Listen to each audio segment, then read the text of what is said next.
Você viu o problema nisso? Então, provavelmente a mente problemática e maldosa é a sua. Gente, vocês veem maldade em tudo. Vamos falar sobre como esse discurso é bastante nocivo e como acaba protegendo certos tipos de pessoas? Realmente não consigo acreditar que, com tanto tempo da gente na internet, a gente debatendo assuntos, a gente vivendo o mundo que a gente vive, as pessoas realmente veem discursos, coisas que são claramente um dog whistle, né? Que seria um apito de cachorro, que é uma coisa que você não fala explicitamente, mas você demonstra por debaixo dos panos e você não notar aquilo.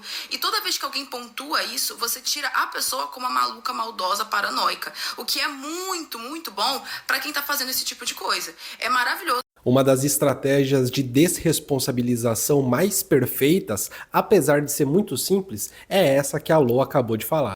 Oi, tudo bom? Eu sou Vinícius Siqueira do Colunas Tortas, sou mestre e doutorando em Educação e Saúde. Aqui eu falo de análise do discurso e teoria social. Essa é a Lô, vou deixar o arroba dela para você. O Erving Goffman, sociólogo canadense, ele diz que quando as pessoas estão interagindo, elas não trabalham por conhecimento sobre o outro, conhecimento de quem a pessoa é, mas por inferências.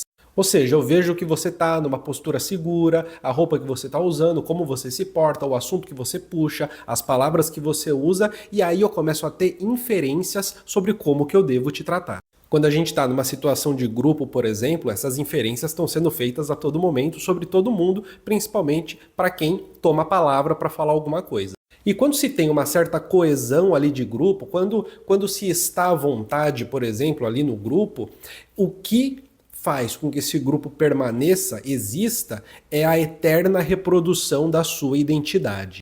Essa eterna reprodução da identidade do grupo, ela com certeza vai acontecer em conjunto com outras coisas cotidianas, mas o ponto é, existem coisas específicas pertencentes ao grupo e que, se não tiver uma eterna reprodução disso, corre-se o risco do grupo acabar.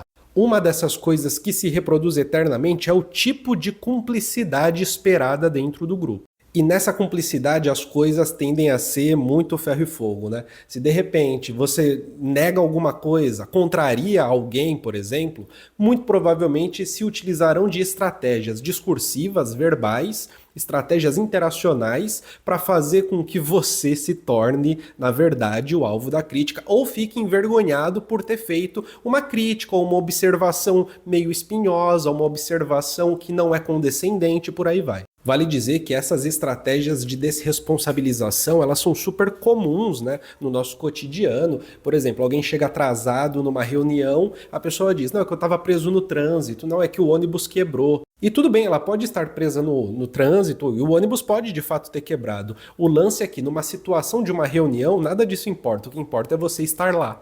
Mas nós tendemos a ser tolerantes com isso, né? Eu também sou tolerante. Se eu vou marcar uma reunião com alguém, a pessoa atrasa 10 minutos, tá tudo bem, desde que se use da etiqueta básica de dar uma boa desculpa esfarrapada. Mas essa desresponsabilização, ela é patente, né? Assim como quando tem uma criança fazendo birra de repente, se comportando de um jeito desagradável e a mãe diz, essa criança é uma peste, né? Ô, minha cara, mãe, pai, vocês dois são os responsáveis, né? Pela criança ter ali os seus momentos, aprender como lidar com a realidade e por aí vai, né? Há uma desresponsabilização dos pais colocando na criança um instinto selvagem que não é possível de ser domado. Quando alguém diz, nossa, mas eu não vi nada demais, eu acho que quem tá com maldade é você, a maldade tá nos olhos de quem vê. Quando se diz esse tipo de coisa, também é uma forma de desresponsabilizar a si próprio ou a outra pessoa, enfim, em frente de uma situação que é meio condenável, ou pelo menos criticável.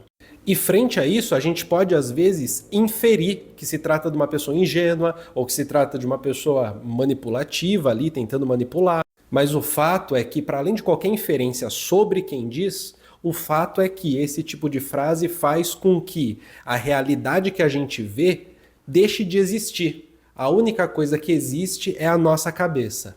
E se a gente vê uma besteira acontecendo, é a nossa cabeça que é besta. Se a gente vê uma tristeza acontecendo, é a nossa cabeça que é triste. Se a gente vê uma violência acontecendo, é a nossa cabeça que é violenta. Se a gente vê uma exploração horrível acontecendo, é a nossa cabeça que é horrível. Percebe que aqui você tem um princípio de aceitação completa de tudo como é, que é diretamente relacionado ao que eu havia dito anteriormente sobre a eterna reprodução da identidade do grupo. E mais do que isso, uma permissividade absoluta. Ou você entra no jogo dessa permissividade completa, ou então você vai ser tirado para maluco. Tudo bem.